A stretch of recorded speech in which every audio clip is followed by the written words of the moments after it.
আল্লাহ তাআলা মঞ্জুর করেন, কবুল করেন। কয় শ্রেণীর? 5 শ্রেণীর।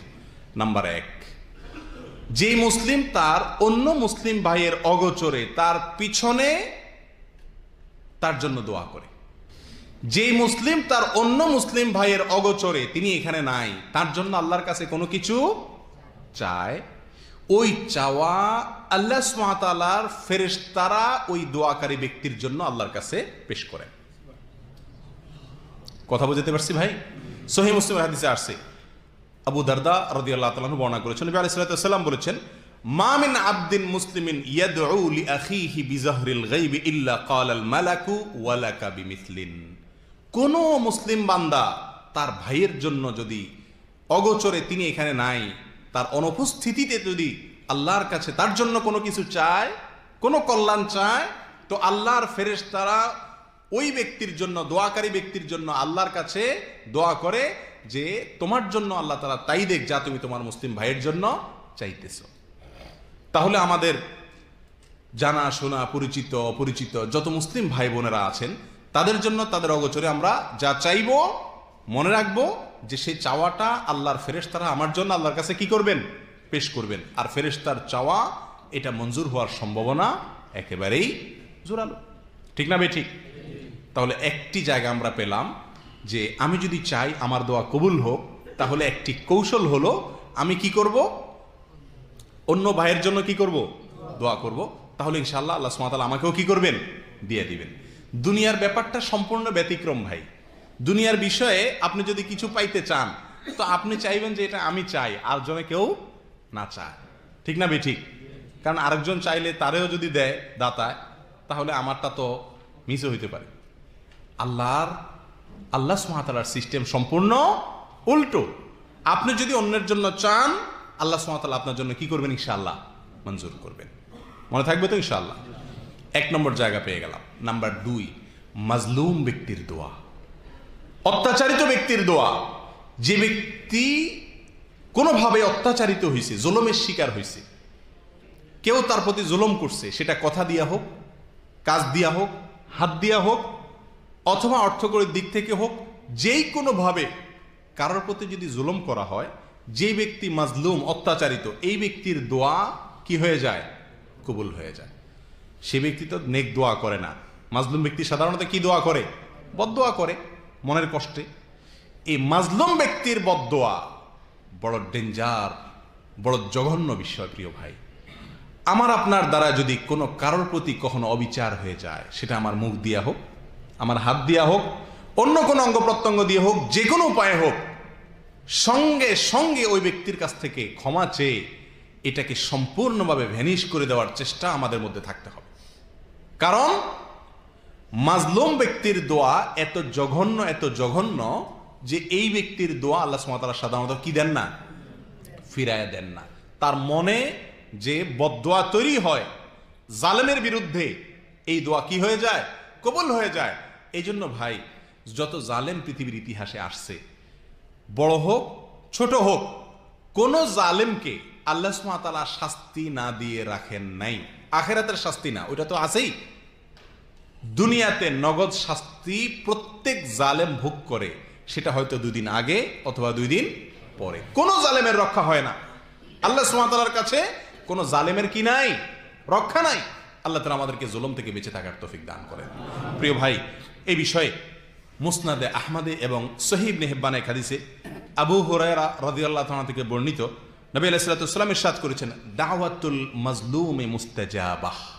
যে ব্যক্তি মাজলুম, অত্যাচারিত, জুলুমের শিকার, তার দোয়া কবুল হয়ে যায়। তার দোয়া কি হয়ে যায়? কবুল হয়ে যায়। এখন আপনি বলতে পারেন, সে যদি নিজে 2 নম্বর মানুষ হয়, বেনামাজি হয়, খারাপ মানুষ হয়, এমনকি অমুসলিম হয়, তাহলে তার প্রতি জুলুম করলেও কি আল্লাহ সে দোয়া কি শুনবেন কিনা? তার বদদোয়াও শুনবেন কিনা? সে কথাও হাদিসে আসছে। নবী আলাইহিস সালাতু ওয়াস সালাম বলেছেন, ওয়া ইন কানা ফাজিরান ফাফুজুরুহু আলা নাফসিহি। সেই লোকটা যদি খারাপ মানুষ হয়, তো তার খারাপিয়ে তাকে পাবে, কিন্তু তার দোয়া, বদদোয়া যেটা, এটা ঠিকই কি হবে? কবুল হয়ে যাবে। কত বড় জঘন্য কথা প্রিয় ভাই। তাহলে অমুসলিমও যদি হয়, খারাপ মানুষও যদি হয়, জুলুম যদি করেন, তো মনে রাখবেন, ওই ব্যক্তির মনের যদি কষ্ট থেকে আপনার প্রতি কোনো বদদোয়া আসে, আর কি নাই? রক্ষা নাই। আল্লাহ তাআলা আমাদেরকে জুলুমের অপরাধ থেকে, জুলুমের অন্যায় থেকে, জুলুমের গুনাহ থেকে আল্লাহ তাআলা আমাদেরকে হেফাজত করুন। প্রিয় ভাই, 3 নম্বর ব্যক্তি হলেন বাবা। কে? বাবা। বাবার দোয়া কবুল হয় সন্তানের জন্য। বাবার দোয়া কবুল হয় কার জন্য? সন্তানের জন্য। সেটা পক্ষের দোয়া হোক অথবা বিপক্ষের দোয়া হোক, নেক দোয়া হোক অথবা বদ দোয়া হোক, বাবা যদি সন্তানের জন্য দোয়া করে সে দোয়া কি হয়ে যায়? কবুল হয়ে যায়। এ বিষয়ে ইবনে মাজাহ বর্ণিত এক হাদিসে নবী আলাইহিস সালাতু ওয়াস সালাম বলেছেন, সালাসু দাওয়াতিন ইউস্তাজাবু লাহুন্না লা শাক্কা ফিহিন। 3টা দোয়া কবুল হয়ে যায়, কোনো সন্দেহ নাই, সন্দেহাতীতভাবে কবুল হয়ে যায়। তার ভেতরে একটি দোয়া হলো ওয়াদাওয়াতুল ওয়ালিদি লিওয়ালাদিহি। বাবা যদি তার সন্তানের জন্য কি করে? আল্লাহর কাছে দোয়া করে, তো সে দোয়া কি হয়ে যায়? কবুল হয়ে যায়। অন্য বর্ণনায় আসছে দাওয়াতুল ওয়ালিদি আলা ওয়ালাদি, অর্থাৎ বাবা যদি সন্তানের বিরুদ্ধে বদদোয়া করে সেটাও কি হয়ে যায়? কবুল হয়ে যায়। তাহলে ভাই, বাবা মা তাদের প্রতি খুব বেশি যত্নশীল থাকতে হবে, যাতে কখনো যেন তাদের কাছ থেকে কি না আসে? বদদোয়া না আসে। সবসময় যেন তাদের কি পাই? আমরা নেক দোয়া পাই। এই আপ্রাণ চেষ্টা সবসময় থাকতে হবে। আল্লাহর পক্ষ থেকে বড় কঠিন পরীক্ষা মা বাবা। উল্টাপাল্টা করবেন ওনারা, কিন্তু ব্যবহার খারাপ করা যাবে না। জুলুম করবেন ওনারা, কিন্তু ব্যবহার খারাপ করা যাবে না। কঠিন একটা জায়গা, কিছু বলতেও পারবেন না, শুধু সইতে হবে। শুধু কি করতে হবে? সইতে হবে। বাবা মা যদি নিজেরা অন্যায় করেন তার বিচার আল্লাহ অবশ্যই করবেন, সেটা ভিন্ন কথা, কিন্তু আপনি করতে পারবেন না, বিচার করতে পারবেন না, এবং কিছু বলতে পারবেন না। বড় জটিল একটি জায়গা। যাই হোক, তো বাবার দোয়া সন্তানের জন্য এটা কি হয়ে যায়? কবুল হয়ে যায়। নাম্বার 4, নেক সন্তানের দোয়া তার বাবা মায়ের জন্য। বাবা মার মৃত্যুর পরে যদি নেক সন্তান থাকে, ভালো আমলকারী সন্তান থাকে, এমন সন্তান থাকে যে সন্তান নামাজি, কালামি, দিনদার, তো তার দোয়াও ওই বাবা মার জন্য আল্লাহ কি করেন? কবুল করেন। আমরা সবাই একটি বিখ্যাত হাদিস জানি, তিরমিজি এবং ইবনে খুজাইমা আর অন্যান্য হাদিসের কিতাবে আসছে, নবী আলাইহিস সালাতু ওয়াস সালাম বলেছেন, ইযা মাতাল ইনসান ইনকাতা আনহু আমালুহু আও ইনকাতা আমালুহু।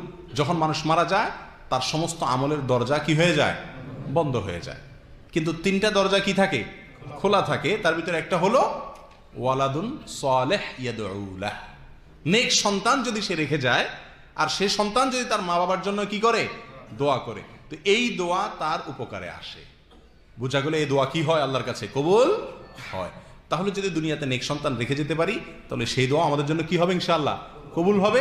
আর আমরা যদি নিজেরা নেক থাকার চেষ্টা করি, আর বাবা মা দুনিয়া থেকে যে থাকেন তাদের জন্য দোয়া করলে সেটাও কি হবে? ইনশাআল্লাহ কবুল হবে। নাম্বার 5, আল্লাহর কিছু বান্দা আছেন যারা নেকামল করতে করতে করতে করতে এমন একটা পর্যায়ে চলে গেছেন যে তাদের দ্বারা বদামল সচরাচর সহসা হয় না, ভুলে বিচ্যুতিতে হয়ে যায়। এরকম যদি ভালো কাজ ছাড়া মন্দ কাজ তিনি করেন না, সঠিক ছাড়া বেঠিকের পথে পা দেন না, এরকম যদি কোনো আল্লাহর বান্দা চলতে চলতে চলতে চলতে এই পর্যায়ে চলে যেতে পারেন, তাহলে ওই ব্যক্তি যা চান আল্লাহ তা দেন। যা চান আল্লাহ তা দেন। সহিহ বুখারীতে আসছে, নবী আলাইহিস সালাতু ওয়াস সালাম বলেছেন, আল্লাহর কিছু বান্দা তারা ফরজ আমলগুলো করে, নফল আমলগুলো করে করে আল্লাহ তাআলা নৈকট্য অর্জন করে, করতে করতে করতে একটা পর্যায়ে গিয়ে তার হাত, তার মুখ, তার চোখ, তার কান, তার অঙ্গ প্রত্যঙ্গ থেকে যাই চায় সবকিছু আল্লাহ সুবহানাহু ওয়া তাআলা কি করে দেন? মঞ্জুর করে দেন। কেমন যেন তার চাওয়াই হলো আল্লাহর চাওয়া, তার চাওয়াই কি হয়ে যায়? আল্লাহর চাওয়া হয়। সহিহ বুখারীর আরেক হাদিসে নবী সাল্লাল্লাহু আলাইহি ওয়াসাল্লাম বলেছেন, ইন্না মিন ইবাদিল্লাহি লাউ আকসামা আলাল্লাহি লা আবাররাহ। নিশ্চয়ই আল্লাহর বান্দাদের ভিতরে এমন কিছু লোক আছে যারা আল্লাহর কাছে যদি বাজি ধরে, কসম করে কিছু চায়, বলে, তো আল্লাহ তাআলা তার কসম ভাঙে না, অর্থাৎ কসম পুরা করে দেন। এটা কখন হয় ভাই? যখন 5 ওয়াক্ত সালাত আপনি পড়েন, হারাম থেকে আপনি বেঁচে থাকেন, আল্লাহর কথার বাইরে আপনি চলেন না, সবসময় আল্লাহকে স্মরণে রেখে চলেন, এক কথায় আপনি একজন আদর্শ মুমিন মুসলিম হওয়ার চেষ্টা করেন। এই পর্যায়ে চলে গেলে আপনি তখন নেককার হয়ে যান বা আব্দে সালেহে পরিণত হয়ে যান। তখন আল্লাহ সুবহানাহু ওয়া তাআলা আপনার সকল চাওয়া কি করবেন? ইনশাআল্লাহ পূরণ করবেন। এ হলো 5 শ্রেণীর ব্যক্তি যাদের দোয়া আল্লাহ তাআলা কি করেন? কবুল করেন। এরপরে আসি আমরা দোয়া কবুলের কিছু কি আছে? জায়গা আছে।